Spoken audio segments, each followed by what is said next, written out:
રવિવારના દિવસે બાળકોની મજા. ઊંધા બેઠા બેઠા હિચકે હિચકે. વાહ ભાઈ, વાહ રે વાહ, જલસા છે તમારે તો. વાહ. પપ્પા વેદુને કેને ડ્રાઈવર અટકાવવા દે. તું ડ્રાઈવર બન્યો છો તો ડ્રાઈવર અટકાવવા દે. ડ્રાઈવર અકાવાનું. સરસ લ્યો, ડ્રાઈવર બન્યો. સરસ સરસ, બનો બનો. ચાલો, ટકા લાડવાની રેસીપી આવે છે. મુઠિયા ચણાના લોટના મુઠિયા બનાવીને પછી એને તરીને પ્રોસેસ કમ્પ્લીટ થઈ ગઈ છે. અને અહીંયા જેવો તેવો ભૂકો કર્યો છે. હજી આને મિક્સચરમાં વ્યવસ્થિત ભૂકો કરીને આગળ ખાંડની ચાસણીમાં મિક્સ કરવાની પ્રોસેસ થશે. જે આગળ થોડા સમય પછીમાં બતાવવામાં આવશે. અત્યારે તો ઠરવા માટે મૂક્યા છે. મોટા પાયે થયેલું આયોજન લાડવાનું. જો અહીંયા લોટ મીંડો છે પીસાવા મુઠિયામાંથી. મેં તો કીધું થોડુંક ગુંદી જેવું બનાવો, પણ હવે એટલી ગિરાઈશ હોય એટલે પછી હવે ગુંદીનો વારો ન આવે ને. હનુમાન જયંતીએ ટ્રાય કરશું ગુંદી બનાવવાનું. કેટલું ખાવું આમાં? તારે આવીને ક્યાં જવું છે? પણ તારે શું કરવું છે? તું ચપ્પલ પહેરીને ન્યા ક્યાં આવ્યો? એલા હે, વયો જા અંદર, ગરમીનો અંદર વયો જા. ઢોરતો નહીં, જા. લાડવો બની જાહે ને એટલે તને બોલાવશું તમ તારે. હા પણ હજી વાર છે. હા પણ હજી ક્યાં લાડવો બન્યો? હજી ક્યાં બન્યો છે? હજી તો વાર છે. હા જા, એટલું લઈને જા, વયો જા. આ ઉઠીને લાડવા બનાવવાના છે, અટાણે નહીં. ચાલો, વેદુબેન હેલ્પ કરવા આવ્યા છો ચારવામાં સ્પેશિયલ. ઊભી રહે. હાલો, દઉં. હાલ્યો, એક કાથરોટનું કામકાજ પૂરું થઈ ગયું. બસ બસ, જો તારી જરૂર નહીં પડે. જો વેદુ કામ કરી લે. તારે કામ હોય તો લે હાચન. પણ અમે બે તો હી અહીંયા, પણ તારે બીજું કામ પતાવ. હા હા, કર જા જા જા. ઝીણું ઈ પાછું નાખ દેવાનું. આમાં નાખતી જા.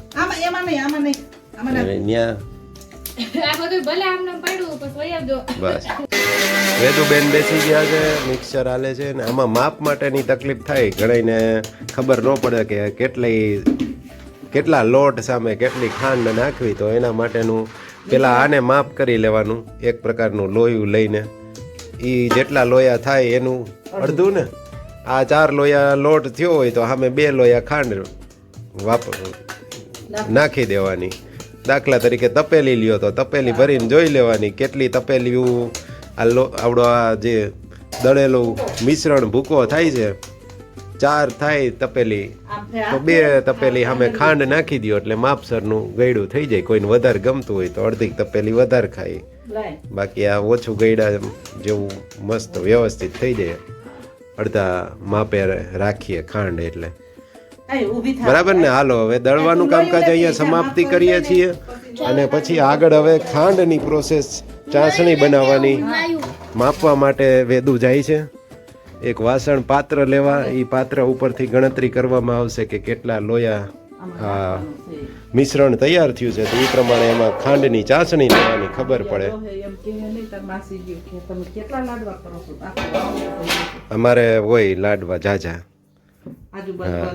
આજુબાજુ વાળાને તો નહીં, પણ અમારા પટેલને ભાવે ને એટલે બેનને ને એને મોકલવાના હોય. છોકરાઓને ભાવે, ભાણાઓને.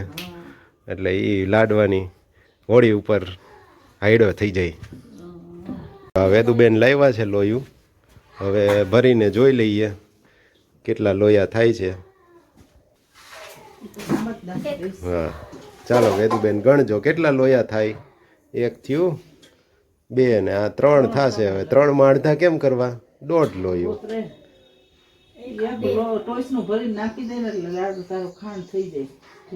એકમાં તો ન થાય, 1.5 જેવું જોઈ. ચાલો 3 લોયું તો પૂરા નહીં થાય. 3.5 લોયા જેવું થયું. તો સામે આવડું જ લોયું 1.5 લોયા તમે ભરો એટલે માપસરનું થઈ જાય. આ એનું મેઝરમેન્ટ. હાલો, મપાઈ ગયું. આ તો ખાલી માપવા માટે જ બગાડ્યું, આનો બીજો કોઈ મતલબ નથી. હવે એમાં ખાંડ ભરવામાં આવશે. પૂરું હવે કાંઈ નથી કરવાનું. હવે એ બનવાનું છે. આ લોયું ભરવાનું. ઈ ખાલી એક લોયું ખાંડ ભરવાની ને પછી બીજું અડધું ભરી આવવાનું એટલે પૂરું. એટલાની ચાસણી લઈને એમાં આ માલ પધરાવી દેવાનો.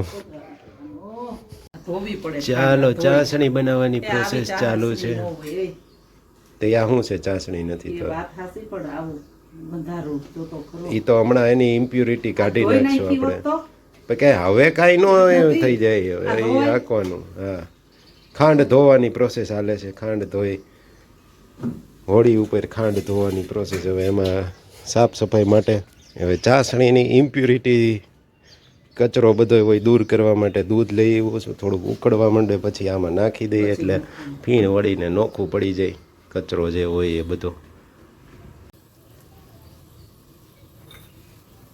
હાલો ઉભરાણો હો કચરો. ધોઈ. ધીમું કરવું છે. ના, ના, ના.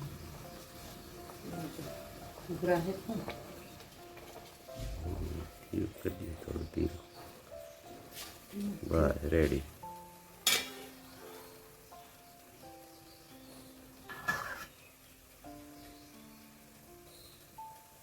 આમ તો બધું કારું કારું.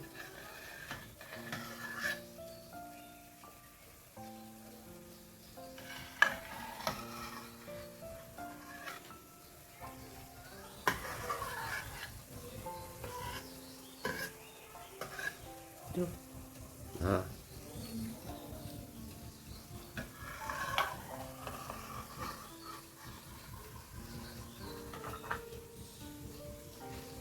ખાંડ ઓલી થોડી આમ જો આ ખાંડ વેદુ પૂછે છે આ ખાલી ઘી છે? એ ઘી નથી બેટા, ખાંડની ચાસણી છે. ઘી હોય તો પછી લાડવા મોરા કોણ ખાય? એટલે આ ખાંડની છે ચાસણી. જી હવે કાઢું કાઢું કા કાઢું ઈ જો ઈ ચાસણી ઓલી હોય ને ખરાબ હતી ને એટલે ઉપરથી ઈ કચરો બધું બહાર કાઢી નાખવાનું એટલે ચોખ્ખું થઈ ગયું. એટલે હાલો, એલચી નાખી દીધી ને કિસમિસ પણ નાખી દીધી. થોડીક નાખ એટલે ના ના હજી થઈ જાય હો બા. આ ઘણી થઈ. એ ઈ હજી આખાને ભળે એટલે થોડીક જ થઈ જાય છે. હા લે ભાઈ પકડ લે થોડીક નાખી હોત તો એ આ તો કાઢો ઘણી છે. હાલ લાગે હા પણ તનથી ના તો બીજું ક્યાં કઈ આપણે નાખીશું કિસમિસ જ નાખીશું પણ આ હજી એક એક લાડવામાં બે બે ત્રણ ત્રણ જેવું તો થઈ જાય. એવું છે 15-20 મિનિટ ઉકળે ને એટલે પછી કેટલા તાર વાળી હોય? એક કે બે? આમ ખાવી જવી પડે આમ તાર એક થઈને પછી અહીં ઢગલી થવી જોઈએ એ આવી ગઈ કહેવાય એ કરજો મને ખબર કેવી આવે છે ચાસણી. થોડીક વાર છે હજી ઢગલી નથી થતી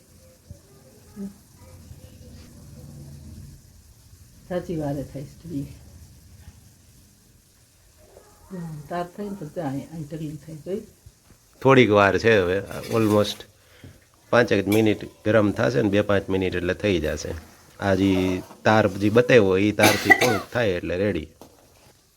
જોઈ રેડી આવી રીતની થવી જોઈએ એટલે એ કમ્પ્લીટ થઈ ગઈ કહેવાય. ચાલો હવે આમાં હમણાં નાખી દઉં મિક્સ કરી દઈ. લાવો હું નખાવું. ના ના ના ના ગેસ બંધ કરી દીધો છે. થોડું થોડું ઠરવા માંડે. ઠરે એ પહેલાં તો નાખી દેવાનું હોય. લઈ લઈ મોલા લઈ લઈ લઈ જોઈએ એમ નાખતી જવાની, વધે તો પછી રાખી દેવાની. એ તો ન રાખવી પડે, આ તો વાત થાય છે. બધે કોઈ દી હજી આમાં ઘી નાખશું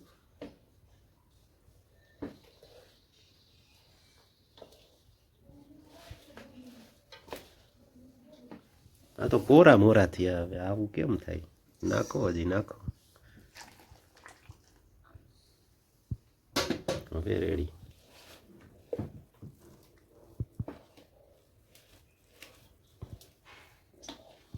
ચાસણીમાં ખાંડમાં પાણી કેટલું નાખવાનું એ તો ભૂલી ગયા. ખાંડમાં બુડે બુડા ખાંડ બુડે ડૂબે ને એટલું એટલું પાણી નાખવાનું હોય. ખાંડ બુડી જાય હા, એટલે એટલું ઓગળી જાય થોડુંક હરખી વધારે એમ એટલે તો હરખી નાખવાનું. ઓગળી જાય ઓગળે એટલું ખાંડ તો ઓછું પાણી થોડુંક નાખ બુડે એટલું નાખીને એટલે નો વાંધો નકર રેડી. આખી રહી ખાંડ થોડીક હવે નાખી જ દો એટલે આટલું લગભગ નહીં વાંધો આવે. જામ છે તા થઈ જાય. ચાલો રેડી. બસ નિતારશો નહીં તો હાલશે. પણ ગીટાર તો ક્યાં ના હાલજી. ત્યાં લઈ જવું છે. ચાલો ભગવાન માટે અલગ કાઢી લીધું ને હવે પછી આ ઘરના ભગવાન ટેસ્ટ કરવા માંડે ને એટલે ખબર પડે ને કેવું છે. હા પણ એટલું તો ખા પેલા હજી ગરમ હોય ઠરવા દે. ભાઈબુ કેવું લાગ્યું? મસ્તીનું નાક બંધ નહીં થાય ને ગરમમાં કાંઈ ન થાય. ચાલો ફાઇનલી બનીને તૈયાર થઈ ગયા છે લાડવા. એમાં એક વખત ગરમ કરવા પડ્યા.